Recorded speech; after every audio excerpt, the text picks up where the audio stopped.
One of Florida's oldest caves is hidden in this giant forest.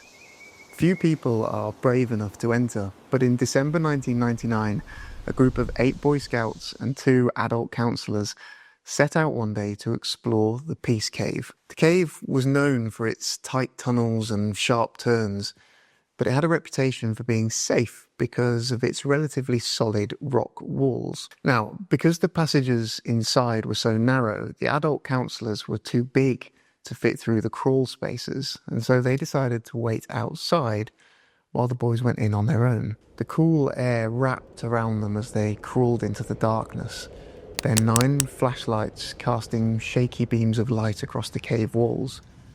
They kept moving deeper, unbothered by the heavy silence that filled the space around them. After about an hour of exploring, they came to a tricky part of the cave known as the Hairpin Curve.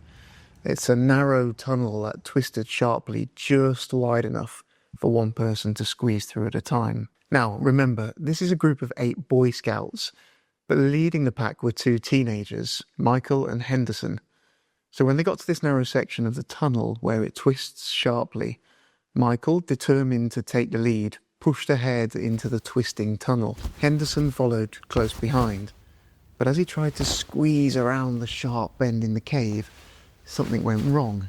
He got stuck, wedged tight between the cold stone walls. He couldn't move forwards or backwards. Panic hit hard. His breathing grew fast and shallow as the reality sank in. He was trapped. Hearing the struggle, Michael crawled back to help. He forced his way into the cramped passage, the rough cave walls scraping their skin with every inch.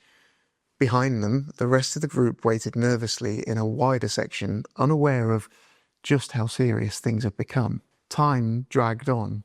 An hour passed. Henderson twisted and strained, but the stone pressed in on his ribs and hips like a vice. Every attempt to shift only made things worse. The boys were stuck. Their flashlights flickering in the shadows, the air growing colder by the minute. Then, disaster. Michael, drained of strength, chilled to the bone, collapsed in the darkness. Henderson was left alone in the dark, unable to reach Michael, unable to move. He called out again and again, his voice bouncing off the stone walls, swallowed by the silence. But the other boys, frozen with fear and unsure of what to do, stayed back. They could only watch from a distance, their flashlights trembling in their hands. Meanwhile, outside the cave, the counsellors remained unaware of what was happening inside. But reality hit home when the other 6 boys came scrambling out of the cave, wide-eyed and gasping for air, their words tumbling over each other in panic. Once the counsellors understood the urgency, a call to 911 was made. Rescue teams arrived quickly, bringing gear, lights and steady hands. But even with all of their experience, the situation was dire. Inside the cave, you could almost visibly see the fear clinging onto the walls like mist, because, after all, this was a cave rescue, and you have no idea what you'll encounter. Now, with the boys huddled near the entrance, the rescuers didn't hesitate. They knew the dangers: hypothermia, lack of oxygen, restriction in blood circulation, the psychological toll of being trapped. So they quickly moved in with purpose, navigating the narrow crawlways until they reached the Hairpin Curve. What they found was grim. Henderson was still wedged tightly, conscious but fading. His skin cold and slick with sweat, his breathing shallow. Just beyond him, Michael lay slumped, motionless. His face was pale, his body cold to the touch. The team sprang into action. With careful precision, they began to chisel away at the limestone walls. Each strike of the tools echoed sharply through the confined space like a warning bell. The passage had to be widened. There was no other way. Time was running out. Every second mattered. It took over an hour to free Henderson. The rescuers chipped away at the stone inch by inch until finally, with one last push, they were able to pull him from the grip of the narrow passage, and he was dragged free, his body stiff and trembling from cold and exhaustion. But he was alive. They wrapped him in a thermal blanket and began the difficult journey back through the winding, tight crawlways towards the surface. With Henderson safe, the rescuers turned their attention to Michael. He was still unconscious, his body curled in the tight space, barely clinging to life. For another 2 long, grueling hours, the team worked tirelessly, chipping away more rock, creating just enough space to reach him. Every movement had to be precise. Every breath they took reminded them that time was slipping away. At last, they freed him. His pulse was faint, but it was there. They moved quickly now, securing him in a harness, carefully lifting and guiding his limp body through the twisting cave.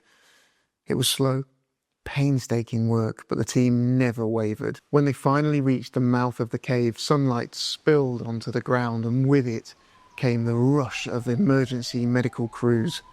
The medics moved fast. Henderson was bundled up and treated immediately.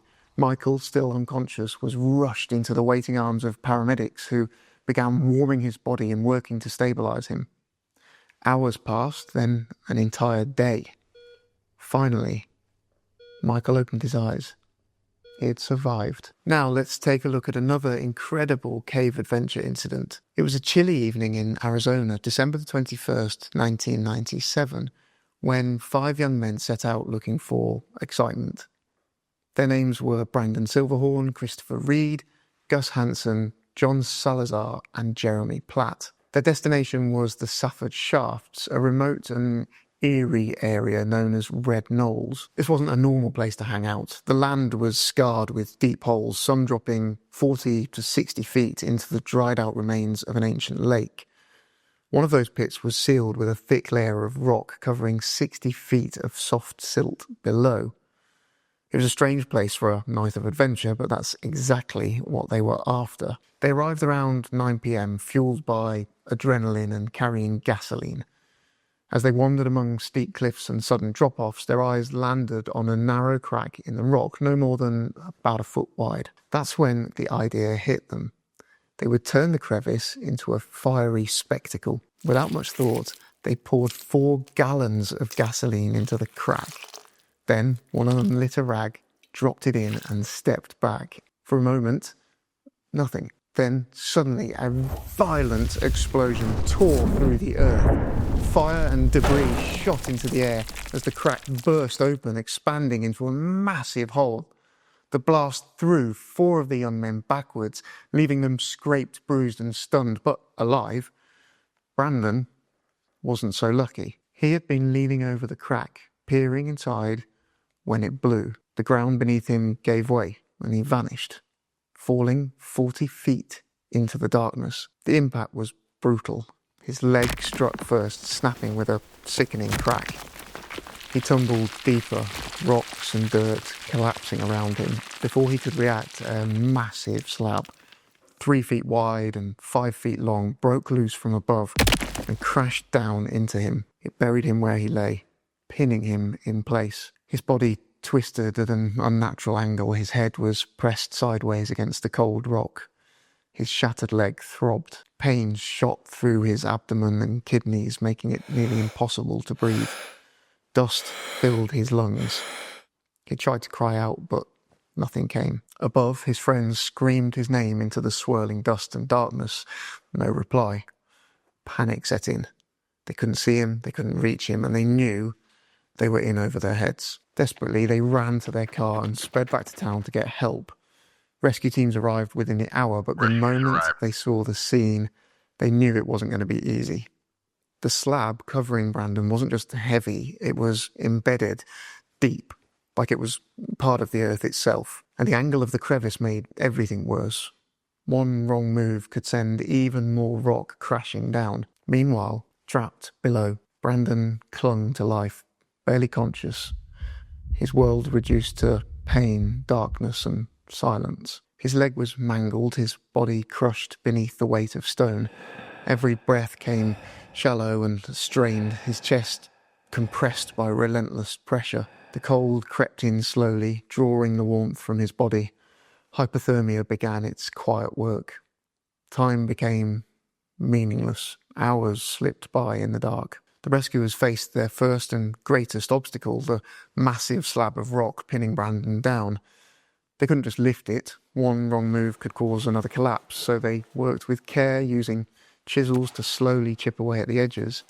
but each strike sent more debris tumbling down into the crevice, turning every second into a gamble with gravity. Above the hole, they set up a pulley system, ropes anchored to hooks drilled into the surrounding rock.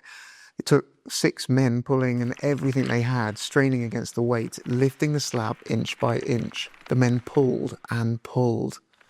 And then, with one final heave, it shifted. The slab was clear, but the job was far from over. Now came the digging. Rescuers moved with precision, hands and tools, clearing dirt and rock bit by bit. They couldn't afford to rush. One slip and the shaft could collapse on them and Brandon. Below, he had remained silent. Dust had dried in his throat. He couldn't cry out. He couldn't even whisper. His mind drifted somewhere between life and death. He was slipping, floating on the edge of surrender. Then, finally, after hours of digging and strain, they reached him.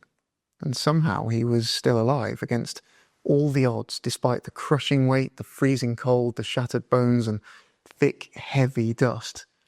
Brandon Silverhorn was breathing, barely, but he was still alive. It didn't make sense. By every measure, he should have been gone, but now the fight to save him wasn't over. The challenge was getting him out of the pit. Rescuers moved with surgical care, securing a harness around his limp, battered body. His shattered leg had to be immobilized. One